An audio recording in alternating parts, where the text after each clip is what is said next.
चलिए हमारा जो नेक्स्ट टॉपिक है वो पर्यावरण के कारक के बारे में पढ़ेंगे। पर्यावरण का कारक क्या होता है, कितने प्रकार के होते हैं, ये सब चीज़ों के बारे में इस वीडियो में पढ़ेंगे। तो सबसे पहले है क्या चीज़, पर्यावरण के कारक। तो पर्यावरण के कारक के अंतर्गत क्या जाते हैं, पहला होता है जलवायु, दूसरा होता है धरातली, तीसरा होता है मृदी और चौथा जो होता है वो जैविक। ठीक है,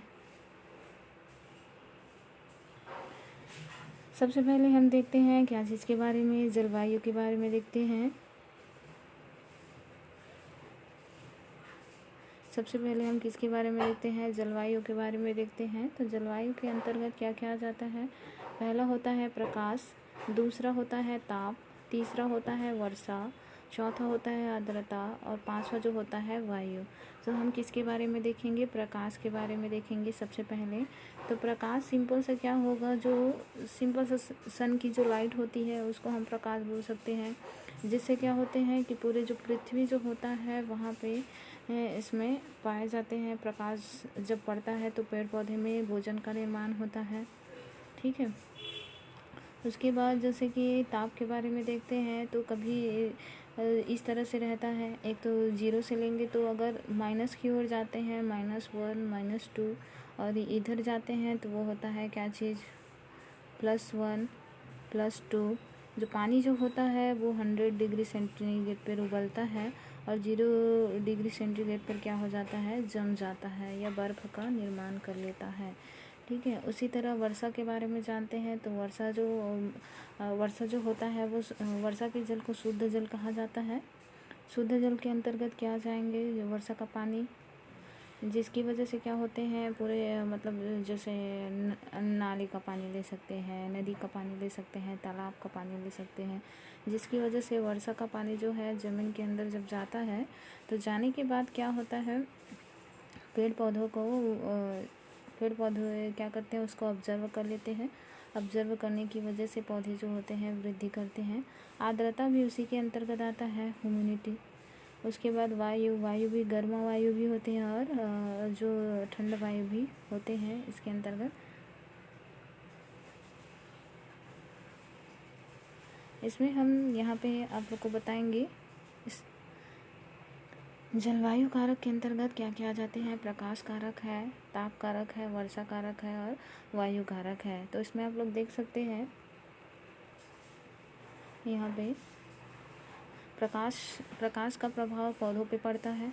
ठीक है, चित्र में आप लोग को दिख रहा होगा, प्रकाश का प्रभाव जो है पौधों पर पड़ता है। तो पहले तो फोटोसिंथेसिस का निर्माण होता है, दूसरी जो है पौधे जर्मिनेट होते हैं। जर्मिनेट होने के बाद एक नए फ्लोरिंग पौधे का निर्माण करते हैं। जब ये फ्लोरिंग पौधे और बड़े हो जाते हैं तो ये बड़े होने के बाद ट्यूबर फॉर्मेशन करता है। ट्यूबर मतलब बोल सकते हैं जैसे यदि आलू का पौधा है तो आलू क्या करेगा, आलू के जो तने होते हैं उसको बनाने का काम करेगा।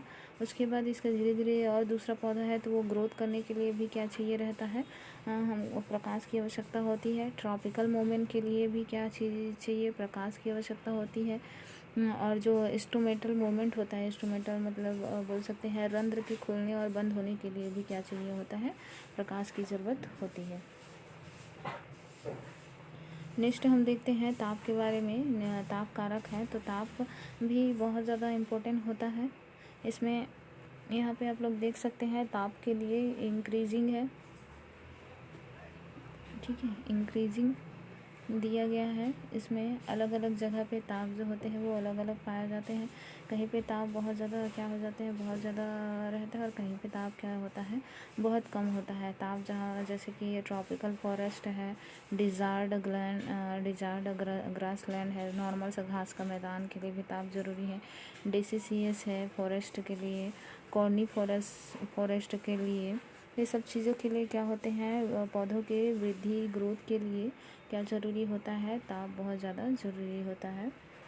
ताप ही मायने रखता है कि अधिक ताप पे पौधे वृद्धि करेंगे कि नहीं करेंगे, कम ताप पे अपने आप को कैसे अनुकूलित करेंगे या अधिक ताप पे कैसे अपने आप को अनुकूलित करते हैं, ये सब इस वीडियो में दिया गया है।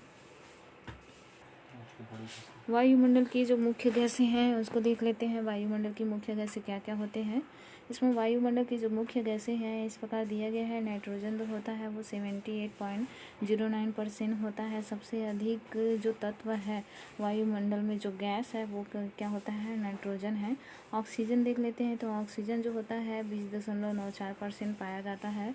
ठीक है, उसके बाद जलवाष्प है वो 0.05 से 1.0% होता है, और जिसकी मात्रा कम होती है वो कार्बन डाइऑक्साइड 0.032% क्या होते हैं, कार्बन डाइऑक्साइड। इसके अलावा भी अन्य गैसें भी होते हैं, सोडियम है, हाइड्रोजन है, ओजोन है, कार्बन मोनोऑक्साइड, सल्फेट, है ना, ये सब क्या होते हैं, पाए जाते हैं। इसमें आप लोग देख सकते हैं कि जैसे कि कोई भी जो एटमॉस्फेयर होता है वो अलग अलग भौतिक संगठन से एक परितंत्र का निर्माण करते हैं। जैसे वायु है, प्रकाश है, ताप है, जल है, मृदा है, ये सब आ जाते हैं। ये सब कैसे होते हैं, जैविक कारक के रूप में होता है, जिसकी बनावट जीवन चक्र के लिए बहुत ज़्यादा इम्पोर्टेंट होता है। जीवों के विकास के लिए भी क्या होते हैं, ये बहुत ज़्यादा इम्पोर्टेंट होता है। नेक्स्ट हम देख सकते हैं यहाँ पे वायुमंडल और जयमंडल के बारे में। तो वायुमंडल की संरचना देखते हैं तो अलग अलग वो क्या होते हैं, लेयर से मिलकर बना होता है। सबसे पहले क्या होते हैं, अर्थ होता है। अर्थ के ऊपर में क्या पाया जाता है, ट्रोपोस्फियर पाया जाता है। ट्रोपोस्फियर में जो नॉर्मल सा जो चिड़िया वगैरह उड़ते हैं वो ट्रोपोस्फियर में ही होते हैं, जो पृथ्वी की सतह से 14 किलोमीटर में होता है। फिर होता है ट्रोपोपॉस होता है, इसी का एक लेयर होता है ना। उसके बाद आ जाते हैं यहाँ पे क्या चीज़ है, स्ट्रेटोस्फियर, जिसको समताप मंडल कहा जाता है। ये पूरा क्षोभ मंडल का हिस्सा है ये दोनों। उसके समताप मंडल आ जाते हैं, जहाँ पे क्या होता है, जो एरोप्लेन वगैरह होता है वो क्या करते हैं, वहाँ पे उड़ते हैं। उसके बाद होता है यहाँ पे जो समताप मंडल में ही के जिस बीच समताप मंडल और मध्य मंडल के बीच में ओजोन लेयर पाया जाता है, जो यूवी रेडिएशन आता है उससे प्रोटेक्ट करने का काम करता है। उसके बाद मीजोस्फीयर में जो रॉकेट वगैरह जो होते हैं वो क्या होते हैं, मीजोस्फीयर में उड़ते हैं बोल सकते हैं। उसके बाद आ जाते हैं मीजोस्फीयर का वाला हिस्सा है। फिर आते हैं आयन मंडल। आयन मंडल में क्या पाया जाते हैं, जैसे जो रॉकेट वगैरह लॉन्च किया जाता है तो उसी से होकर गुजरते हैं। उसके बाद आ जाते हैं जैसे कि आयनोस्फीयर भी इसी का, आयन मंडल का ही भाग होता है। और सब उसके बाद जो होता है बाह्यमंडल, जो सबसे बाहरी भाग होता है उसको बाह्यमंडल कहा जाता है। इस तरह से वायुमंडल के अलग अलग लेयर पाए जाते हैं। ठीक है, यहाँ पे आप लोग देख सकते हैं जो जयमंडल होता है वो क्या होते हैं, स्थल मंडल है, पृथ्वी, जल मंडल और वायुमंडल से, ये तीनों से मिलकर बना होता है पूरा जैवमंडल, जहाँ पे पेड़ पौधे और जीव जंतु भी निवास करते हैं। ठीक, उसके बाद हम ये वाला भी ड्रॉ देख लेते हैं। वायुमंडल की अलग अलग परतें, नाइट्रोजन कितनी मात्रा में पाई जाती है, ओजोन जो होता है वो कितने मात्रा में होते हैं, ये सब यहाँ पे दिया गया है। ठीक है, समताप मंडल, ओजोन मंडल, इस तरह से होता है। यहाँ पे भी आप लोग देख सकते हो ओजोन लेयर जो होता है सोलर रेडिएशन से बचाने का काम करता है। इस तरह से CFC वगैरह।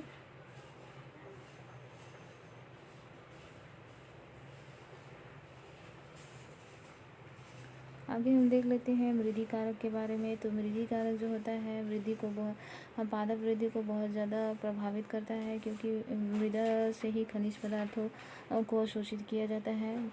इसमें मृदा खनिज है, मृदा संगठन, मृदा जल आ जाते हैं। जैविक कारक में उसके अंतर्गत कीट है, जीवाणु, विषाणु, ये सब प्रेजेंट होते हैं।